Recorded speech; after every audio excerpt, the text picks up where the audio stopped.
Les presentamos Enfoque en el Reino. ¿Qué tal, amigos? Le habla un servidor, el hermano Edwin Mauricio Alza, la voz en español del hermano Anthony Bazar. Y el día de hoy les presentamos el tema favorito de Jesús. Disfrute de una serie reflexión sobre la religión contemporánea. Permanezca enfocado en el reino de Dios.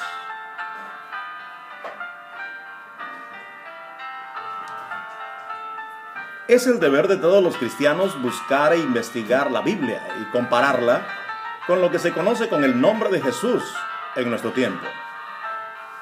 Nada podría ser más gratificante para algunos que sondear a profundidad lo que impulsó el ministerio de Jesucristo, a quien reclaman tantos como su Salvador. El Jesús de la Biblia es definido por sus enseñanzas y sus títulos. Él es en primer lugar Rey de los judíos. Esto nos debe alertar de uno de los grandes peligros del estudio de la Biblia: acercarse a la Biblia con el supuesto que Jesús hace campaña a favor de todos los ideales que tanto usted como los que viven en el siglo XXI aprecian. El Jesús de la Biblia es el Rey de los judíos, el Mesías. Él es también el Hijo de Dios. Tiene derecho a esa descripción a causa de su creación sobrenatural en el vientre de María. Lucas 1:35. Jesús vino con un mensaje público, un mensaje del Dios de Israel, por el cual él habló como un profeta, de hecho el último profeta prometido por la Biblia hebrea. Vea Deuteronomio 18:15 al 18 y Hechos 3:22 y 7:37. Jesús vino con un anuncio público sobre que la raza humana necesita creer y hacer, sobre lo que necesita creer y hacer en realidad, si queremos cumplir con los designios y las intenciones del Creador, para nosotros y para todo el mundo. El Jesús de la Biblia estaba interesado en algo más que morir por los pecados del mundo, como la parte esencial de su misión. La tarea primordial de Jesús fue predicar el Evangelio acerca del reino de Dios. El reino de Dios es el título completo que resume toda su obra. Para entender y responder a Jesús, tenemos que entender su mensaje del reino. A continuación reproducimos del célebre diccionario Hastings de la Biblia la descripción del reino según lo informado por Mateo, que documentó la obra de Jesús. Los datos recogidos en el artículo siguiente no son difíciles de entender. El erudito estudioso de la Biblia Oxford, que escribió este resumen, merece nuestro agradecimiento por su trabajo profundo sobre el corazón del Evangelio. El reino, dice, es el tema central de la doctrina de Cristo. ¿Cuál es la doctrina central de las iglesias de hoy en día que dicen representar a Jesús? Nos preguntamos. Pues el reino hablaba de la cercanía del reino de los cielos. Con esto Jesús comenzó su ministerio, Mateo 4:17. Y donde quiera que fuera, él enseñó esto como las buenas noticias, el Evangelio. Es justo que nos preguntemos, ¿es cierto esto de mí y de mi ministerio? Jesús enseñó que el reino venía, pero no en su vida, sino después de su ascensión. Vendrá como Hijo del Hombre sobre las nubes del cielo. Mateo 16:27 y 28, 19:28 y 24:30. Enviará a sus ángeles para reunir a sus elegidos. Mateo 24:31 y 13:41. y se sentará en el trono de su gloria. Mateo 16, 27, 19, 28 y 25, 31. Esto sucedería inmediatamente después de la gran tribulación que acompaña a la destrucción de Jerusalén. Mateo 24, 29. Pero solo Dios sabe el día exacto y la hora exacta. Nadie más. Mateo 24, 36. Esto, por supuesto, demuestra que Jesús, como representante de Dios, no era Dios mismo, puesto que no era omnisciente, no sabía el día y la hora de su retorno. Entonces los apóstoles se sentarán en 12 tronos para administrar las 12 tribus de Israel. Mateo 19, 28. Mientras tanto, él mismo debía sufrir y morir, y resucitar de entre los muertos. ¿Cómo no podría él también venir sobre las nubes del cielo?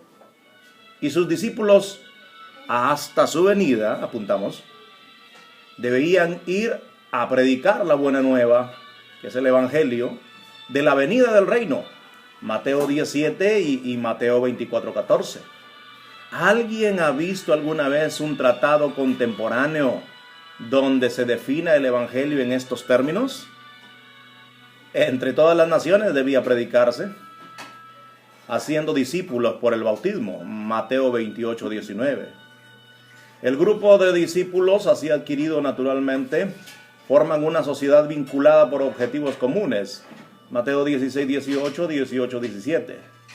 Ellos serían distintos de la sociedad judía existente, porque los judíos como pueblo, los hijos del reino, como dice la misma Biblia, es decir, aquellos que deberían haber heredado el reino, observe que no dice haber ido al cielo, sino heredado el reino. Mateo 8:12, definitivamente rechazaron el Evangelio. Mateo 21, 32, 42, 43 y 22:7. Por tanto, los discípulos del reino formarían un nuevo Israel espiritual. Mateo 21, 43. O sea, una nación nueva, que incluiría a muchos que vendrían, esto es, a la vuelta de Jesús sobre las nubes del cielo, del este y del oeste, incluidos por supuesto los patriarcas resucitados.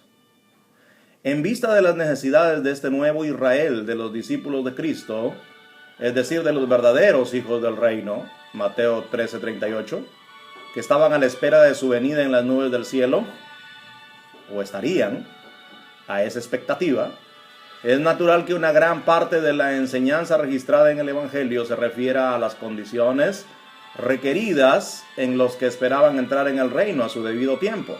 Note de nuevo, la esperanza de ir al cielo al morir, no. Todavía estaban viviendo en fidelidad a la revelación de Dios hecha en el Antiguo Testamento, que fue permanentemente válida. Pero fueron a buscar debajo de la letra de la ley por su significado espiritual. Su justicia debía exceder a la de los fariseos, porque iban a interpretar la ley de Moisés en un sentido que la haría de más largo alcance en sus efectos sobre la conducta que nunca antes. Mateo 5, 21, 48.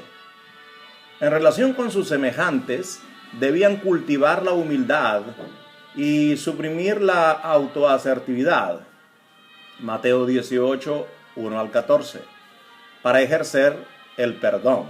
Mateo 7, 1 al 5. ¿Cómo se debilitó el vínculo con Jesús? El cristianismo alejado del camino de Jesús y del Nuevo Testamento es una pendiente resbaladiza. En primer lugar, al preguntarse si la enseñanza de Jesús sobre su muerte y resurrección son el único camino a Dios, entonces usted se imagina que todas las religiones son igualmente valiosas y todas enseñan realmente la misma cosa. Esta es una ruta muy agradable de tomar. Nadie te dirá quién te crees que eres. ¿Cómo puedes decir que estás bien y que todo lo demás está mal? Aflojar el hacimiento en Jesús puede ser aún más sutil. Puede disolver las duras enseñanzas de Jesús sobre el Evangelio y la insistencia del Nuevo Testamento en creer y hacer lo que Jesús enseñó. Eso se puede diluir en declaraciones vagas sobre otro Jesús. Esta técnica también facilita la carga de tener que defender las enseñanzas exclusivas del verdadero Jesús.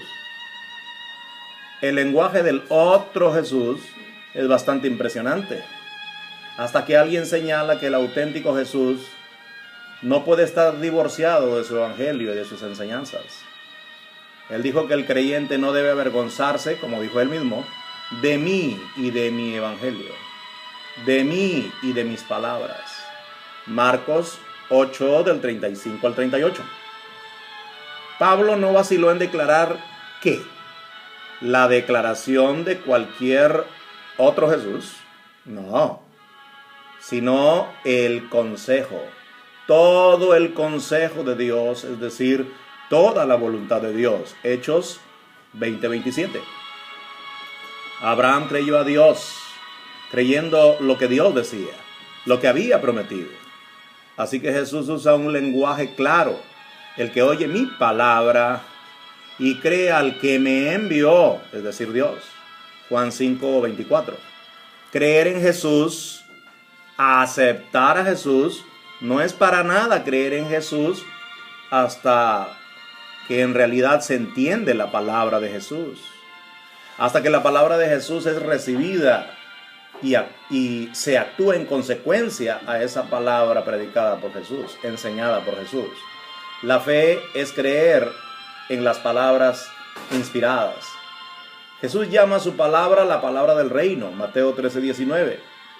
Sobre todo el rey y cómo puede convertirse cualquier otro en heredero de la realeza de todo el mundo, junto al propio rey. Es una historia real de principio a fin. Un punto más. Algunos piensan hoy que han encontrado un versículo que justifique una relación personal, como ellos llaman, a través de la comprensión inteligente de las enseñanzas de Jesús. Ellos nos dicen lo que Jesús dijo a los fariseos: escudriñad las Escrituras, porque en ellas creen que tienen la vida eterna, pero vosotros no queréis venir a mí para tener vida. Juan 5:39. Es un error pensar que Jesús estaba jugando por una búsqueda de las Escrituras en favor de una relación personal, como llaman. Jesús continuó diciendo que creer en Él significa creer mis palabras, o sea, su enseñanza, su doctrina. Juan 5:47. Las palabras de Jesús son ahora parte de la Escritura, y la fe es por el oír, y el oír desde el mensaje, o sea, el evangelio del Mesías. Romanos 10:17. Las Escrituras son suficientes para proporcionar la paciencia y la esperanza. Romanos 15:4. Y la sabiduría que lleva a la salvación a través de Cristo y su evangelio del reino. El tema favorito de Jesús: el reino de Dios, que Él por orden de Dios implantará en la tierra en su regreso. Maranatha. Amigos, les habló el hermano Edwin Mauricio, la voz hispana del hermano Anthony Bassard, en su programa Enfoque en el Reino. Nos volveremos a encontrar para un nuevo tema. Hasta pronto, y la paz de Dios sea a todos ustedes.